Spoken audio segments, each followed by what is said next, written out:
In the shifting emotional landscape of the bold and the beautiful, obsession does not erupt without warning. It gathers momentum through glances held too long, words chosen too carefully, and silences that linger where honesty should have lived.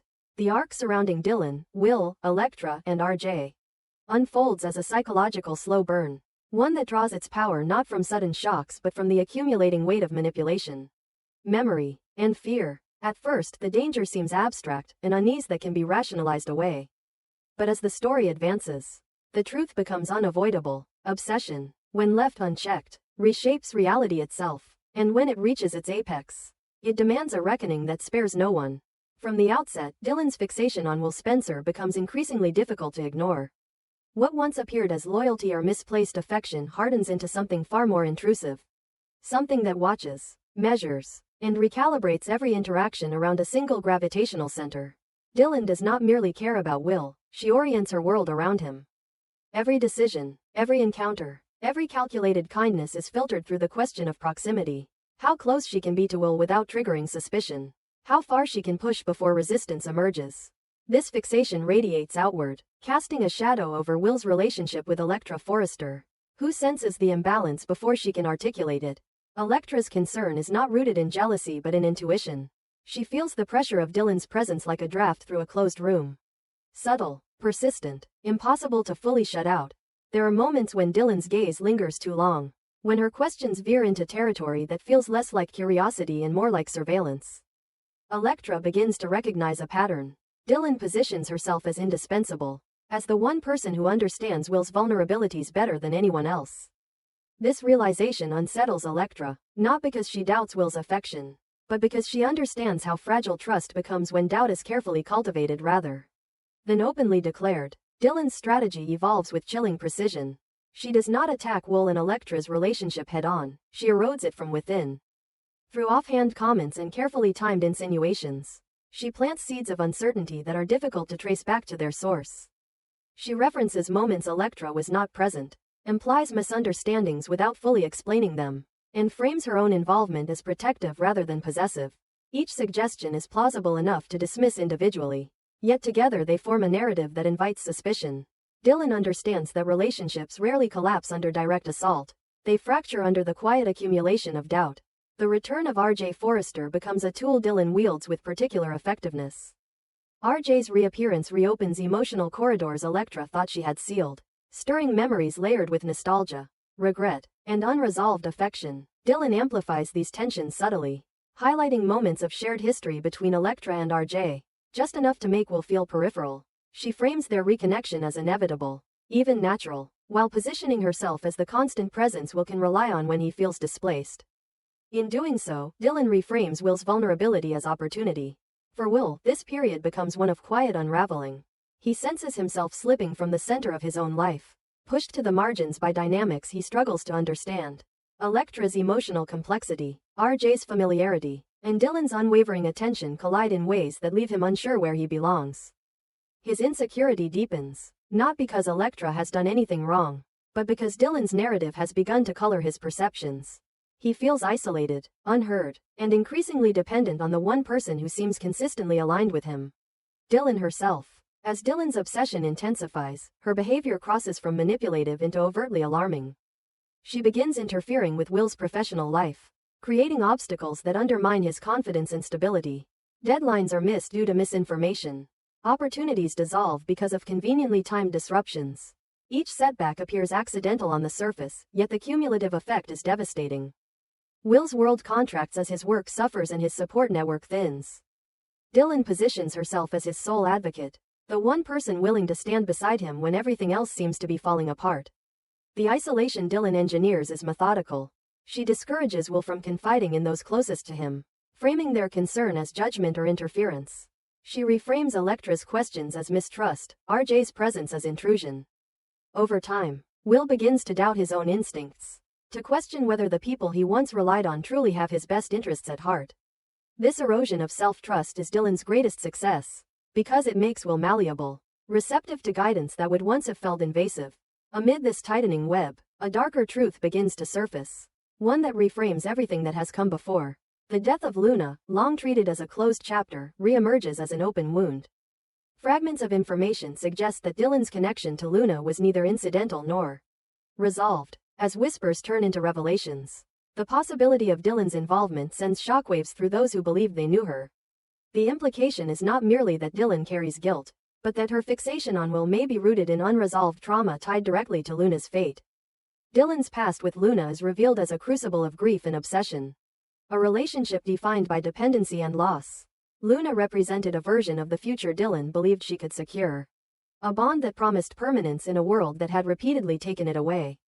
When that future collapsed in violence and betrayal, Dylan's psyche fractured.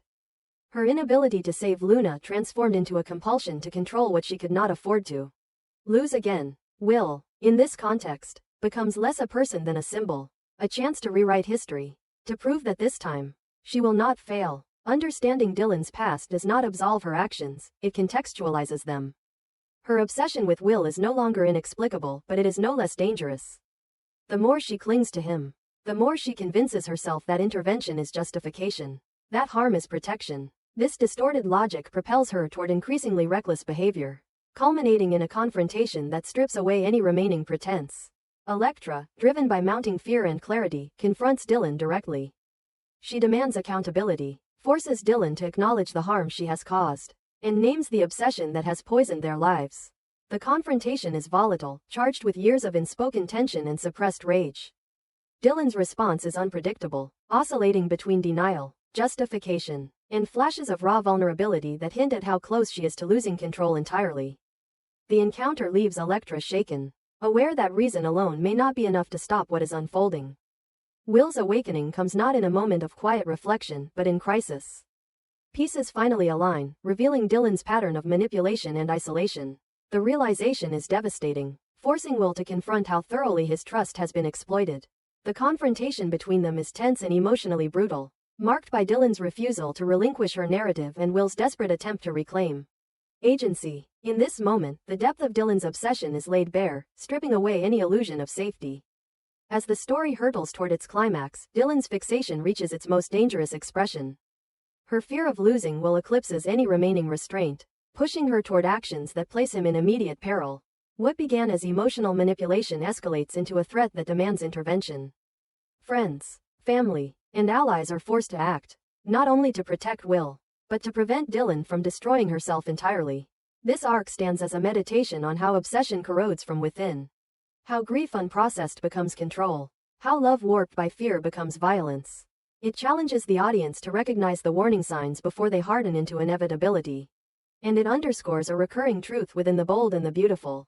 That the most profound dangers often emerge not from hatred, but from devotion taken too far. As the dust settles and consequences loom, one question remains suspended in the aftermath: whether understanding the roots of obsession can ever be enough to stop it before it claims everything in its path. The Wednesday, January 21, 2026 episode of The Bold and the Beautiful is constructed not as a simple progression of plot points, but as a slow, suffocating descent into emotional chaos, where restraint erodes scene by scene and every character stands one step closer to losing control. This chapter of the story is bound together by a single unifying theme: the dangerous illusion that love, loyalty, or self-deception can somehow tame forces that have already proven themselves destructive. It is an episode shaped less by sudden shocks than by the unbearable tension of inevitability, where each plea, promise, and silence pushes the characters further toward consequences they no longer have the power to stop.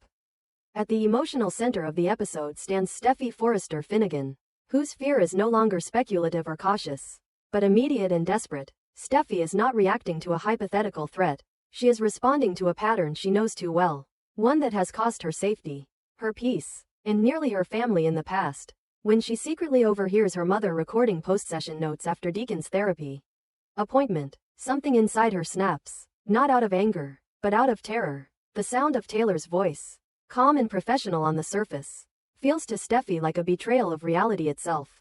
She hears not objectivity, but emotional investment carefully disguised as clinical language. Steffy's confrontation with Taylor Hayes is not framed as rebellion or disrespect. It is framed as a last stand.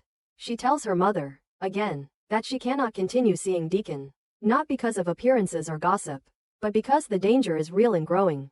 When Taylor insists that her relationship with Deacon is strictly professional, Steffy refuses to accept the lie. even if Taylor herself still believes it. Steffi names what her mother is avoiding. The hesitation in her voice. The emotional weight behind her words. The subtle shift from therapist to confidant. In forcing Taylor to confront the truth, Steffi is not trying to control her mother's heart. She is trying to save her life. The truth, once spoken, cannot be unheard. Taylor is forced to acknowledge what she has been repressing. That her feelings for Deacon Sharp have crossed a boundary long ago. And that every attempt to rationalize them has only deepened her vulnerability. Yet Steffi does not stop there. She reminds her mother of the most terrifying detail of all. Deacon is not just any married man. He is married to Sheila Carter Sharp. This is not a footnote or a technicality. It is a death sentence waiting to be activated. Steffi knows Sheila's psychology intimately. The way betrayal fuels her rage. The way obsession sharpens into violence. In Steffi's mind, the moment Sheila senses infidelity is the moment blood is spilled. Whether literal or emotional, Taylor listens, shaken but not yet surrendered. She promises Steffi that nothing will happen. That she is in control. That her professionalism will prevail. The promise sounds sincere, even comforting, but it is built on a fragile foundation.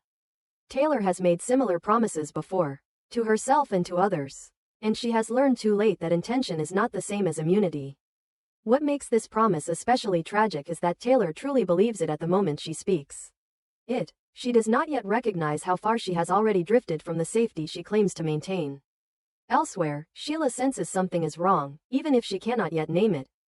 Deacon's distraction is subtle but undeniable. His attention drifts. His responses lack heat. Even her most provocative gestures fail to elicit the reaction she expects. Sheila, a woman who survives by reading micro-expressions and emotional shifts, notices the absence before she identifies the cause. At this stage, suspicion has not yet hardened into certainty, but the seed has been planted. Sheila feels the imbalance in their marriage. The way Deacon's thoughts are no longer fully accessible to her. And that unsettles her more than open conflict ever could. What Sheila does not yet know is that Deacon's distraction has a name. A face. And a growing emotional gravity. His time with Taylor has altered him in ways he cannot articulate. The more he connects with her, the more fractured his sense of self becomes. Taylor represents a version of life where redemption feels possible. Where he is seen not as a criminal or a liability, but as a man capable of growth. That vision becomes intoxicating. As his thoughts increasingly revolve around Taylor, his presence beside Sheila feels performative, hollow. The imbalance between desire and obligation widens, making discovery not a matter of if but when. The danger escalates not because Taylor and Deacon intend to betray anyone, but because they underestimate the force pulling them together.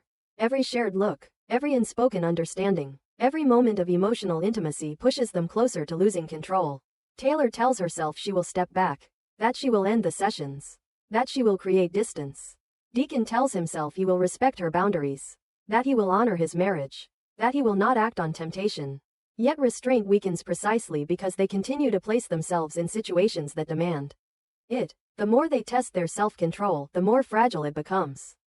This looming collapse mirrors the broader thematic current of the episode. Loss of control as a contagion spreading through multiple storylines. Sheila's patience is being tested.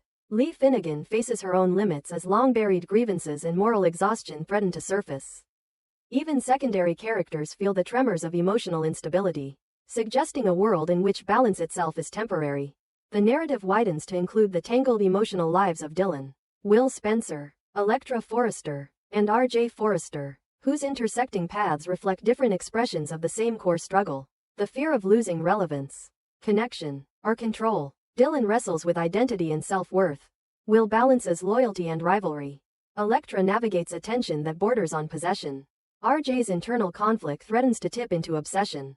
Each storyline reinforces the central idea that unchecked emotion, no matter how understandable its origin, can become destructive when left unexamined. As the episode advances, Taylor's promise to Steffi begins to unravel. The attraction she swore she could manage intensifies, becoming harder to deny and impossible to ignore. Her risk-taking grows more visible. Others begin to notice. And with every risk, the clock on Sheila's discovery ticks louder. The longer the betrayal remains hidden, the more catastrophic its exposure will be. Sheila is not a woman who responds proportionally.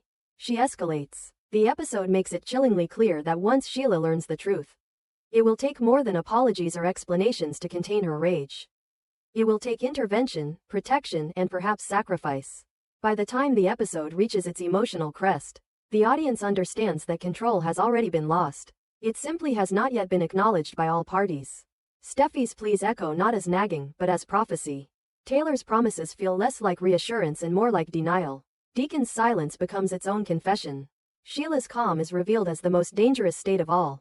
This installment of The Bold and the Beautiful does not resolve these tensions, it sharpens them. It invites viewers to sit with the discomfort of knowing what the characters cannot yet face. That love does not neutralize danger. That good intentions do not erase consequences. And that history, when ignored, has a brutal way of repeating itself.